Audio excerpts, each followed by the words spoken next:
এই বাড়ি মূলত এটাই আমার জন্মস্থান। এই বাড়িতেই আমি জন্মগ্রহণ করি। এই বাড়ি আমার জন্মের জায়গা, মাওলাদ। এখানেই আমি ভূমিষ্ঠ হই। এই বাড়িটাই আমার নানার বাড়ি। আমার পাশে বসা ইনিও আমার মামা, আমার আম্মার আপন জ্যাঠাতো ভাই, আর ইনি আমার আম্মার আপন ফুফাতো ভাই। মামাদের কাছে নিয়ে আমার নানা নানাজির কবর এখানেই, এর পাশেই আমার নানা নানাজির কবর। হযরত মৌলানা সুলতান আহমদ হযরত মৌলানা, আমার নানাজির আব্বার নাম ছিলেন সুলতান আহমদ পণ্ডিত। ওনার নামেই এই মাদ্রাসা। আর আমার নানাজি ছিলেন প্রতিষ্ঠাতা, তাবলীগি নিসাব ফাজাইল আমলের যিনি অনুবাদক ছিলেন, হযরত মৌলানা সাখাওয়াতুল্লাহ রাহমাহুল্লাহ ছিলেন আমার আপন নানা। আমার নানার প্রতিষ্ঠিত মাদ্রাসা, নানার বাড়িতে বসেই আমি আজকে আপনাদের সামনে দু চারটা কথা বলার সুযোগ রব্বে কারীম আমাকে করে দিয়েছেন। এটাই ছিল আমার খেলার জায়গা। আমরা ছোটবেলায় এখানেই হাঁটতে শিখছি, এ বাড়িতে আমরা কথা বলতে শিখছি। এ বাড়ির মুরব্বীরাই হয়তোবা আমাদেরকে কালেমা শিখিয়েছেন। এই মসজিদেই হয়তোবা আমাদের ছোটবেলায় নামাজ শিখা, নামাজ পড়া। এই জন্য আল্লাহ তাআলা আমাদের মুরব্বীদের কবরগুলোকে জান্নাতের টুকরো বানিয়ে দেন। আমি এখানে যখন আজ থেকে 10 বছর আগেও বয়ান করতাম, আমার মাও পাশে বসে বসে বয়ান শুনতেন, আর আমি এখানে বয়ান করতাম। আমার আব্বাই থাকতেন এই চেয়ারে বসা।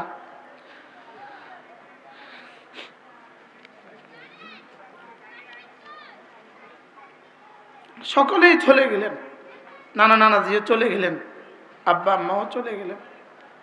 আল্লাহ তাআলা আমাদের সকলের মুরব্বীদের কবরগুলোকে জান্নাতের টুকরো বানিয়ে দেন।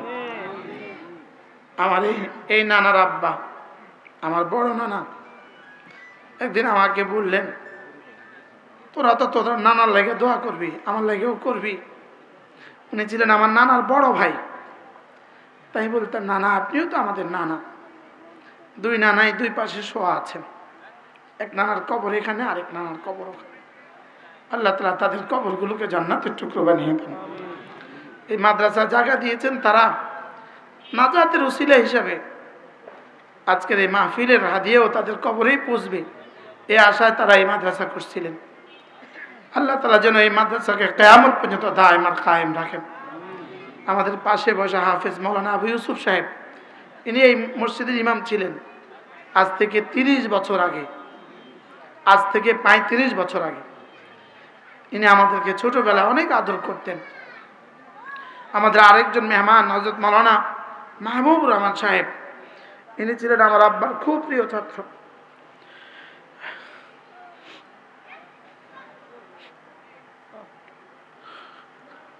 আব্বা তাকে অনেক স্নেহ করতেন, ইনি আব্বাকে অনেক ভালোবাসতেন। উস্তাদের দোয়ার বরকতে ইনি অনেক বড় মানুষ, আজকে বাংলাদেশের বিখ্যাত মানুষ। আল্লাহ তাআলা ওনাদের সকলের হায়াতের মধ্যে বরকত দান করেন। আমাদেরও তো সময় শেষ হয়ে গেছে। আমার এই মামা, ওনার ওয়াইফ ছিলেন আমাদের খালা, ওই খালারও ইন্তেকাল হয়ে গেছে। মামা খালাদের মধ্যে সর্বপ্রথম তিনি ইন্তেকাল করছেন, আর সব মামারা জীবিত আছে, সব খালারাও জীবিত আছে। সবচেয়ে ছোট খালা ইনার ওয়াইফ ছিলেন আমাদের সবচেয়ে ছোট খালা, ইনি চলে গেছেন। আল্লাহ তাআলা তার কবরকেও জান্নাতের টুকরো বানিয়ে দেন। মেরে ভাই ও রব্বে কারীম আমাদেরকে দুনিয়াতে পাঠিয়েছেন শুধুই জান্নাতের তৈয়ারি নেওয়ার জন্য। দুনিয়াতে পাঠাবার আর কোনো মাকসাদ ছিল না। মায়ের পেটে আল্লাহ তাআলা দেন কেন? মায়ের পেটে দেন শুধুই দুনিয়াতে পূর্ণাঙ্গ মানুষ হয়ে আসার জন্য, বডি তৈরির জন্য আল্লাহ তাআলা মায়ের পেটে দেন। আর রূহটাকে জান্নাতের জন্য প্রস্তুত করার জন্য আল্লাহ তাআলা দুনিয়ার পেটে দিয়েছেন। বলেন মায়ের পেটে কেন দিলেন? বলেন দুনিয়া আসার জন্য। দুনিয়ার পেটে কেন দিলেন? জান্নাতে যাওয়ার জন্য। মায়ের পেট থেকে 5 আঙ্গুল নিয়ে যদি কেউ আসে তো সে দুনিয়ায় 5 আঙ্গুলওয়ালা। মায়ের পেট থেকে যদি কেউ 4 আঙ্গুল নিয়ে আসে তো সারা পৃথিবীর সব টেকনোলজি মিলে তাকে আর 5 আঙ্গুল দেওয়ার সুযোগ নেই। বলবে না, এটা বনার জায়গা দুনিয়া না, 5 আঙ্গুল হওয়ার জায়গা দুনিয়া না, এটা হওয়ার জায়গা মায়ের পেট। মায়ের পেট 5 আঙ্গুল হওয়ার জায়গা, আর দুনিয়া 5 নামাজ ঠিক করার জায়গা। বলেন কি বলছি বলেন? দুনিয়ার পেট কি? 5 নামাজ ঠিক করার জায়গা। মায়ের পেট কি? 5 আঙ্গুল ঠিক করার জায়গা। চক্ষু, কর্ণ, নাসিকা, জিহ্বা, ত্বক, পঞ্চ ইন্দ্রিয় ঠিক হওয়ার জায়গা হলো মায়ের পেট। এগুলো তৈরি হয় মায়ের পেটে, আর 5 নামাজ তৈরি হবে দুনিয়ার পেটে। মায়ের পেটে যে বাচ্চা পূর্ণাঙ্গ, ওই বাচ্চা দুনিয়াতে পূর্ণাঙ্গ মানুষ। দুনিয়ার পেটে যে মানুষটা পূর্ণাঙ্গ মুমিন, কবরে, হাসরে, মিজানে, ফুলসরাতে আর জান্নাতে সে পূর্ণাঙ্গ মুসলিম। কি ভাই, তাহলে মায়ের পেট দিলেন কেন? বডি তৈরির জন্য। দুনিয়ার পেট কেন দিলেন? রূহটাকে তৈরি করার জন্য। আর রূহ তৈরি হয় কোরআনে কারীম দিয়ে। বলেন রূহ তৈরি হয় কি দিয়ে? বলেন রূহ তৈরি হয় কোরআনে কারীম দিয়ে। রূহ তৈরি হয় মূলত। রূহ কি জিনিস? কুলির রূহু মিন আমরি রাব্বি, কুলির রূহু মিন আমরি রাব্বি। আমার এই 2 মামা, ইনাদের সামনে আমাকে কথা বলতে হবে একটুখানি উপরে উঠে, আপনাদের দিকে তাকাইলে বলতে হয় একটুখানি নিচে নেমে, ইনাদের দিকে তাকাইলে বলতে হবে উপরে উঠে। ইনারা বাংলাদেশের সর্বোচ্চ শিক্ষায় শিক্ষিত মানুষ, দুজনেই গভর্নমেন্ট কলেজের প্রফেসর ছিলেন। এই মামা প্রফেসর হয়ে রিটায়ারমেন্টে আসছেন, ইনি প্রিন্সিপাল হয়ে, মামা প্রিন্সিপাল ছিলেন না, ইনি সরকারি কলেজের প্রিন্সিপাল হয়ে আসছেন। আজকে ইনারা বয়ান শুনে না, আজকে ভাগিনাকে দোয়া দেওয়ার জন্য বসছে। কি মামা? আজকে ভাগিনাকে দোয়া দেওয়ার জন্য বসছে। ছোটবেলায় কত কোলে কাকে নিছে না, ছোটবেলায় কোলে নিছে না। আবার আমার মা, ইনার মার দুধ পান করছে, যার ফলে মাস ইনাদের সাথে দেখা দিত। এনারা আবার দুধ ভাইও, জ্যাঠাতো ভাই, আবার কি ভাই, আবার দুধ ভাই। এই জন্য মামারা আমার জন্য দোয়া করবেন। কুলির রূহু মিন আমরি রাব্বি। এখানে ছিল যে, সেটা মনে হয় এখানে ছিল, আছে মোবাইল আছে। জি মাশা। রাসূল করিম সাল্লাল্লাহু তাআলা আলাইহি ওয়াসাল্লাম মদিনায় তয়্যিবা যাওয়ার পরে মদিনার মানুষগুলো রাসূলকে ভিন্ন ভিন্ন প্রশ্ন করতেন, বিরক্তি করার জন্য কঠিন কঠিন প্রশ্ন ছুড়ে দিতেন। একদিন ইহুদিরা এসে রাসূলকে প্রশ্ন করলো, বলো তো দেখি রূহ কি জিনিস? প্রশ্ন কি বলেন? বলো তো রূহ কি জিনিস? রূহ কি জিনিস কে বলবে? পৃথিবীর কোনো বিজ্ঞান জানে না রূহ কি জিনিস। এই জন্য মেডিকেলের কোনো বইতে রূহের উপরে কোনো লেখা নাই, রূহের উপরে কোনো চ্যাপ্টার নাই, রূহের উপরে কোনো অধ্যায় নাই।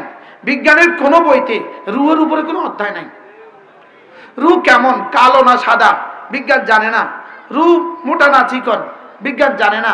রূহের দৈর্ঘ্য প্রস্থ গভীরতা কদ্দুর, এটা বিজ্ঞান জানে না। তাহলে হোয়াট ইজ দ্য রূহ? রূহ কি জিনিস? রূহের উত্তর কোনো মানুষ জানার কথা না। রূহের উত্তর রূহ কি জিনিস এটা বিজ্ঞান জানে না, এটা সায়েন্স জানে না, মেডিকেল কলেজ এটা জানে না, মেডিকেল সায়েন্স এটা নাই, এই আলোচনা নাই।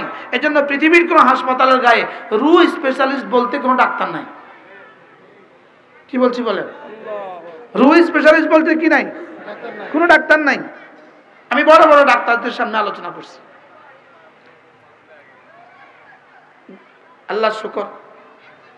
তো রূহ স্পেশালিস্ট বলতে পৃথিবীর কোথাও কোনো ডাক্তার নাই, মেডিকেল সায়েন্সে এই বিষয়ে কোনো পড়াশোনা নাই। বুঝেন নাই কথা? কিসের উপরে পড়া নাই? তাইলে কি রূহ নাই না রূহ আছে? হ্যাঁ, বিজ্ঞান কি বলে? রূহ আছে। বিজ্ঞান কি বলে? রূহ আছে। লেকিন প্রকৃতি কেমন জানা নাই, গতি কেমন জানা নাই, চিকন না মোটা জানা নাই, কালো না সাদা জানা নাই, দৈর্ঘ্য প্রস্থ জানা নাই। তো রাসূলকে জিজ্ঞেস করছে, ইয়াসআলুনাকা আনির রূহ, ওরা আপনাকে জিজ্ঞেস করবে, রূহ সম্পর্কে জিজ্ঞেস করবে। রাসূলকে কোনো প্রশ্ন করার সঙ্গে সঙ্গে রাসূল নিজে থেকে উত্তর দিতেন না, রাসূল আকাশের দিকে তাকাতেন। তা আল্লাহর নবী আকাশের দিকে তাকাচ্ছেন, দেখি আসমান থেকে কি ফয়সালা আসে। তা আল্লাহ তাআলা আরেক জায়গায় বলেন, আপনি যে মাঝে মাঝে আকাশের দিকে তাকান, আমি কিন্তু এটাও দেখি। তাদনারা তাকাল্লুবা ওয়াজহিকা ফিস সামা, আপনি যে মাঝে মাঝে আকাশের দিকে তাকান, আমি কিন্তু এটাও দেখি। কি ভাই, প্রেমিক প্রেমাস্পদের দিকে তাকাইলে প্রেমিক প্রেমাস্পদ কিন্তু টের পায়। কি পায় বলেন? টের পায়। তো আল্লাহ রাসূল আকাশের দিকে তাকিয়ে অপেক্ষা করছেন, দেখি জিবরিল কি বলে, জিবরিল কি নিয়ে আসে। তো জিবরিল নিয়ে আসছে